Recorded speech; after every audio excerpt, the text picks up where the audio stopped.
Kafungwa miaka mingi msituni na ana uwezo wa kutoka huwa kumtoa huko ni nani, na mganga anataka madaraka. Ona vitovu vya watoto vyatolewa na yule binti kagoma kuolewa. Chanzo ni mganga, vifo vya watu vyatokea hadharani, maiti wanaziokota. Chanzo ni mganga. Unashangaa nini? Hujawahi kuniona mimi ama unifahamu? Upala nikutendekele wenga, upala kuwa ama upala kele. Sasa leo nimakuja hapa kukupa onyo, uwache kutangasha mambo yasiyo kuhusu. Unafiona mimi mpaka umri niliofikia nina mengi ninayoyafahamu, lakini ushawahi kunisikia natangaza siku moja? Sasa na wewe fanya kama unavyoviona vitu uvijui, fanya kama uvijui. Hivyo mzee, unanijua vizuri mimi? Unanielewa vizuri wewe mzee? Unajua uko chooni nilipotoka nimekutana na nini? Unajua nimepambana na magumu gani uko chooni?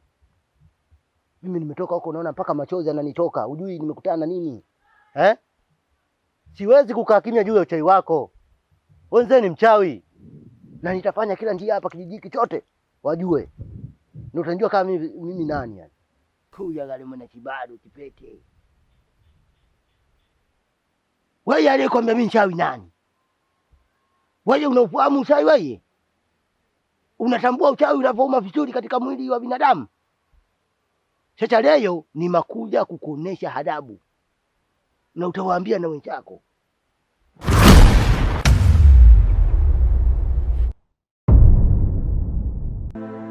Toka enzi kumbe mababu walikuwa na ugomvi, vita vya panzi. Mjukuu yangu nakupenda sana Haya. Upendo ndio huo.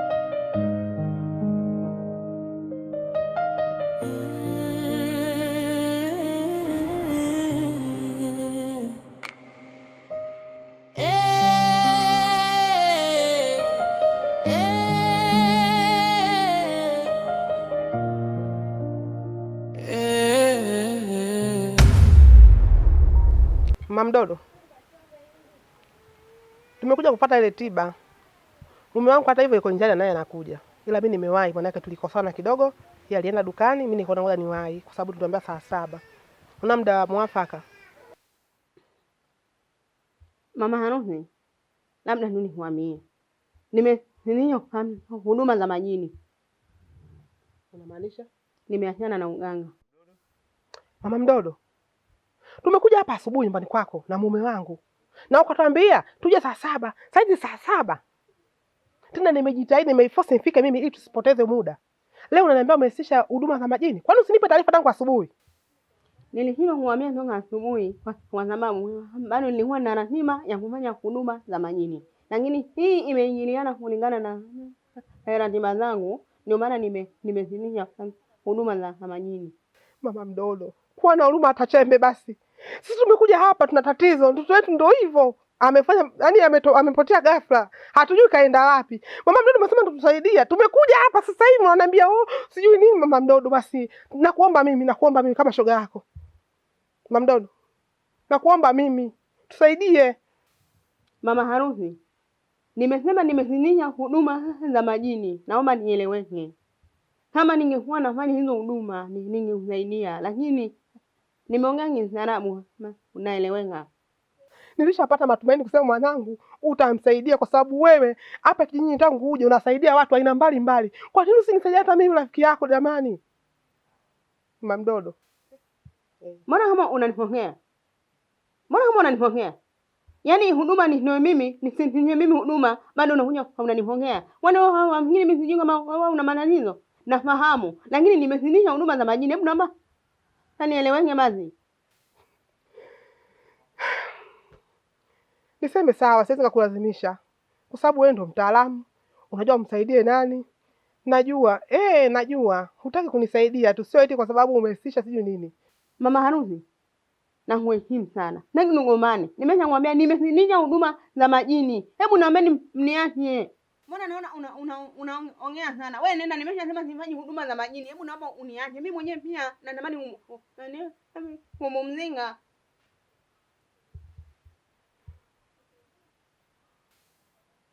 Yaani kila kitu ni kuningangania. Nimeshamwambia nifanye huduma. Unaningangania ili weje. Nimeamua kuswali.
mbona umeingia katika mtego ambao haukuhusu?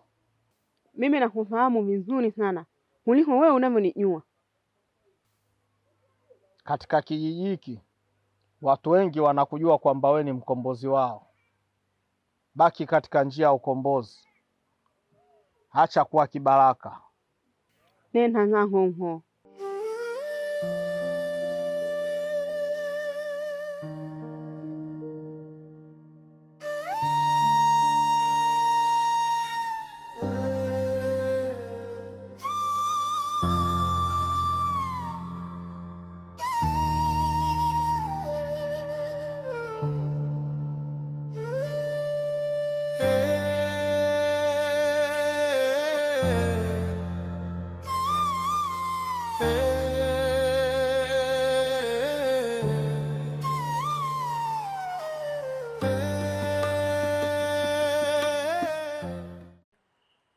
Nguma, mbona tangu kukabidhi kazi mpaka leo hujaniletea majibu yote? Vipi wewe?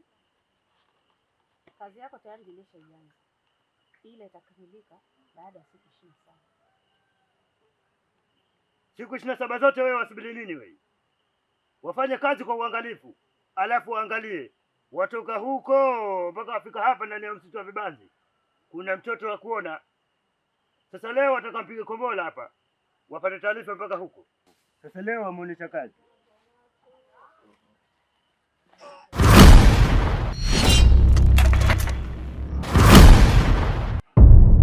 Kafungwa miaka mingi msituni na ana uwezo wa kutoka.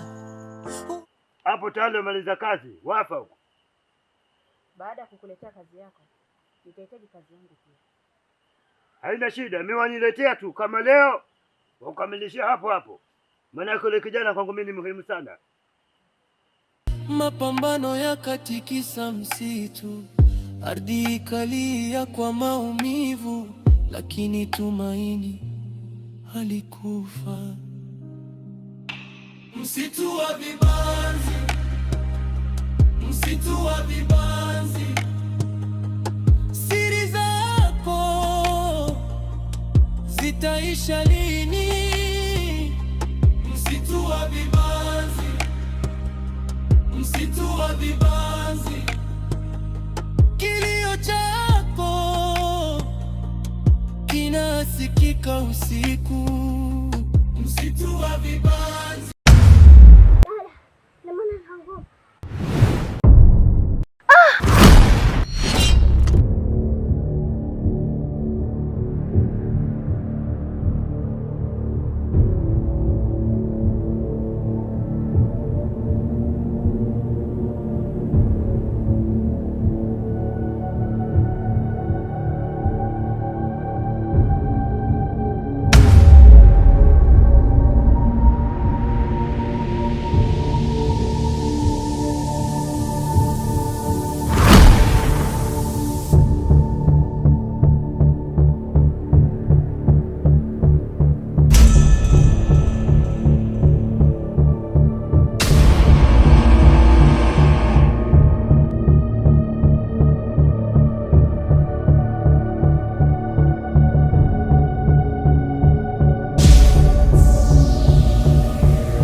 Kikapotea tikati ya giza, kibanzi kilipoanguka ardhini, kimya kikazaa mauti. Watoto wakalia kwa hofu, wazee wakainua macho mbinguni. Hakukuwa na njia ya kuokoa maisha, laana ilitawala kila kona. Walionya usiingie msituni usiku, walionya usilitaje jina lake, lakini giza lilikuwa tayari limeamka. Watu walitaka kuondoka kijijini, lakini njia zikafungwa kwa uchawi. Walitembea mchana na usiku, lakini walirudi walipoanzia. Na Nguma Nanji akasimama peke yake, akiwa na moyo wa kupambana. Akainua mwanga dhidi ya giza, kupigania maisha ya watu wake. Mapambano yakatikisa msitu, ardhi ikalia kwa maumivu, lakini tumaini halikufa. Mkurugenzi wa Shadim Gang akishirikiana na CEO wake wanawatangazia kwamba tayari Shadim Gang imeshaanza kupokea wasanii ambao wanahitaji kujiunga na Shadim Gang na tayari wameshaanza kutoa fomu. Kama unahitaji fomu, wasiliana na viongozi wa Shadim Gang kutumia simu namba 0758555599, 0758555599 au 0759747134. Viongozi wa Shadim Gang wanakukaribisha Shadim Gang. Kama una kipaji uje kutimiza ndoto zako. Pia viongozi wa Shadim Gang wanapokea wasanii kutoka sehemu tofauti tofauti, iwe ndani ya Tanzania au nje ya Tanzania. Pia wanapokea wasanii. Wasiliana na viongozi wa Shadim Gang ili uweze kujiunga na Shadim Gang. Nafasi zilizobaki ni chache. Karibu sana Shadim Gang ili uweze kutimiza ndoto zako. Wasanii wote mnakaribishwa sana Shadim Gang. Sanaa ni biashara na biashara inahitaji ushindani. Karibu sana Shadim Gang.